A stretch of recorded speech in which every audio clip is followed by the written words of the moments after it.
ஒரு சிறிய கிராமம். மாலை நேரம். வீட்டின் முன் இருந்த மர நாட்காலியில் அண்ணன் கார்த்திக் அமர்ந்திருந்தான். அவன் கண்களில் சோர்விருந்தாலும் மனதில் பாசம் மட்டும் நிறைந்திருந்தது. அவனுக்கு ஒரே ஒரு தங்கை, பெயர் நந்தினி. அம்மா அப்பா சிறு வயதிலேயே இல்லாமல் போனதால் கார்த்திக் தங்கைக்கு அண்ணனாக மட்டுமல்ல, அப்பாவாகவும் இருந்தார், அம்மாவாகவும் இருந்தான். நந்தினி 10ஆம் வகுப்பு படித்தாள். அவளுடைய கனவு ஆசிரியை ஆக வேண்டும். அண்ணா, நான் பெரியவளானா பிறகு உன்னை ரொம்ப சந்தோஷமாக வச்சுக்கணும் என்று எனக்கு ஒரு ஆசை என்று அவள் சொல்லும் ஒவ்வொரு முறையும் கார்த்திக் சிரித்தான். ஆனால் அந்த சிரிப்புக்கு பின்னால் எத்தனை கஷ்டம் இருந்தது என்று யாருக்குமே தெரியாது. அவன் காலையில் கட்டிட வேலைக்கு செல்வான், இரவு ஹோட்டலில் பாத்திரம் கழுவ செல்வான். அவனுடைய வாழ்க்கை முழுக்க தங்கையின் எதிர்காலத்துக்காக. ஒரு நாள் பள்ளியில் இருந்து அழைப்பு வந்தது. நந்தினி இன்னும் கட்டணம் செலுத்தவில்லையே, நாளைக்கு கட்டணம் செலுத்தலைன்னா தேர்வு எழுத முடியாது என்று ஆசிரியர் கூறினார்.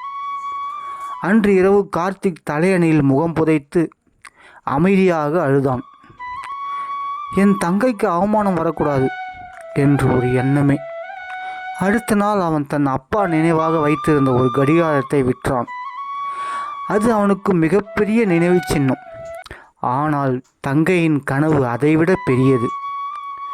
தேர்வு நாளன்று நந்தினி ஹாலுக்குள் செல்லும் முன் அண்ணனை கண்டு, அண்ணா, நான் நல்லா எழுதுவேன், உன்னை பெருமைப்பட வைக்கிறேன்னா என்றாள். 3 மாதங்கள் கழித்து முடிவு வந்தது.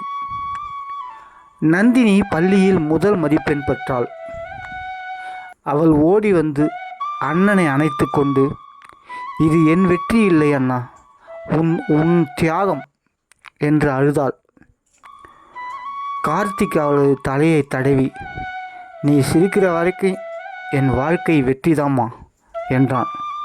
அந்த மாலை சூரியன் மறைந்தாலும் அந்த வீட்டில் புதிய ஒளி பிறந்தது. அது தங்கையின் அன்பு. அண்ணனின் அன்பு, அண்ணன் தங்கை உறவு என்று என்ன தெரியுமா நண்பா? சண்டை வரும், கோபம் வரும், ஆனால் ஒரு கண்ணீர் வந்தால் போதும், அண்ணன் இதயமே உடைந்து போகும். இந்த கதை பிடிச்சிருந்தா லைக் பண்ணுங்கள், ஷேர் பண்ணுங்கள், சப்ஸ்கிரைப் பண்ணுங்கள். வணக்கம்.